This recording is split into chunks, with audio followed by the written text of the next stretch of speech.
número de pessoas vivendo em situação de rua em todo o Brasil aumentou aproximadamente 25% em um ano.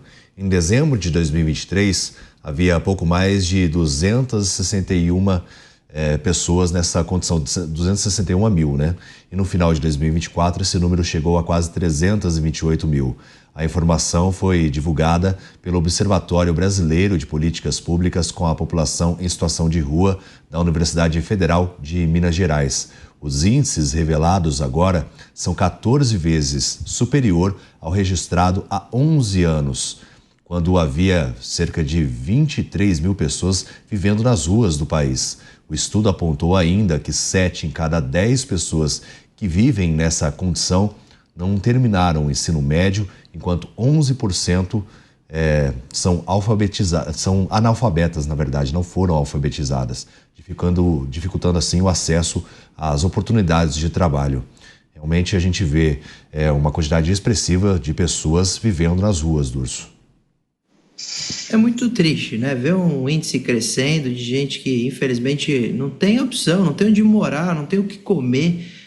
Falta muito para o Brasil melhorar. E uma dessas formas de dar oportunidade para essa gente é entregar não só saúde, mas educação. Você só consegue sair e melhorar a sua situação ali de vida trabalhando. E para ter oportunidade de trabalho, você tem que ter o mínimo de educação básica, o mínimo de conhecimento. O Estado deveria propiciar esse tipo de atenção. O Estado, ele não resolve o problema dele dando só ali um dinheiro mensalmente para essas pessoas, até porque as pessoas não sabem nem gerir o dinheiro que recebem. Nós temos hoje a notícia de que agora, em agosto do ano passado, nós tivemos 3 bilhões de reais que saíram do Bolsa Família e foram parar nos bolsos das bets, ou seja, o indivíduo que tem ali um auxílio social, um dinheirinho suado ali que ele recebe por mês, contadinho, baixinho, para ele sustentar às vezes ele, a esposa, a família, e ao invés de ele usar isso para sua subsistência, ele gasta em bet, ele gasta em jogo, às vezes está até viciado nesse tipo de opção, né, de possibilidade. Ou seja, o Estado tem que ir muito além disso. O Estado não adianta dar algum dinheirinho para esse pessoal esperando que eles vão resolver a vida deles.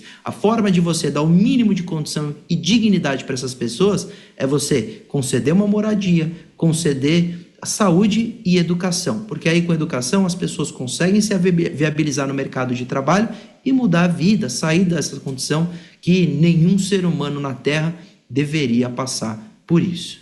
Eu gosto muito também das análises do Mota em relação a isso, porque ele traz umas fórmulas que podem ser eficientes, né? Pena que muitas vezes não são ouvidas, né, Mota? Eu vou separar o meu comentário em duas partes rápidas aqui. Esse assunto merece uma análise mais demorada. Bom, primeiro, eu não tenho nenhuma dúvida que a situação econômica da maioria das pessoas tem se deteriorado, apesar dos índices oficiais mostrarem o contrário. Agora, eu queria dizer o seguinte: não existe pessoa em situação de rua, a não ser que exista também pessoa em situação de casa, né? Essa história, pessoa em situação de rua, isso é uma expressão que não significa nada. As pessoas que estão na rua, elas podem ter várias origens, né? Algumas são pessoas que moram longe do trabalho, não têm alternativa, acabam tendo que dormir na rua. Outras vieram de outras cidades e estados, não conseguem voltar para o seu local de origem. Agora, algumas pessoas que moram na rua são mendigos, são pedintes profissionais. Eles vivem de pedir ajuda a quem passa. Aqui no Rio de Janeiro tem vários e faturam muito. Olha, faturam mais do que um salário mínimo por mês.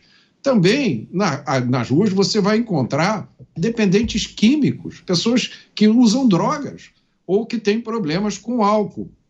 E também uma quantidade razoável de pessoas com problemas psiquiátricos.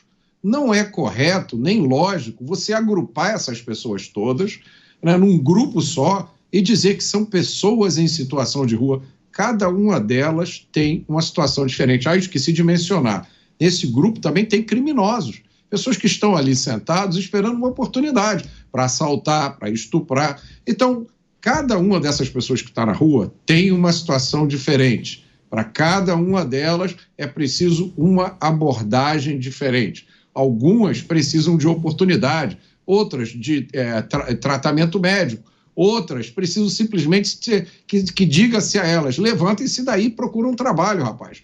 Então a gente tem que ter cuidado com isso. Porque essa expressão, pessoas em situação de rua, ela serve para a criação de políticas genéricas, né? Você vai ver lá, tem lá a prefeitura lá com uma secretaria lá com uma quantidade enorme de convênios para fazer, inclusive, esse cadastramento de pessoas em situação de rua. Eu não entendo muito bem como é que se faz isso, né? Porque se a pessoa está na rua, ela não tem endereço fixo, a não ser que ela fique sempre no mesmo lugar, o que não é de acordo com a minha experiência. Então, a gente precisa ter cuidado com esse assunto.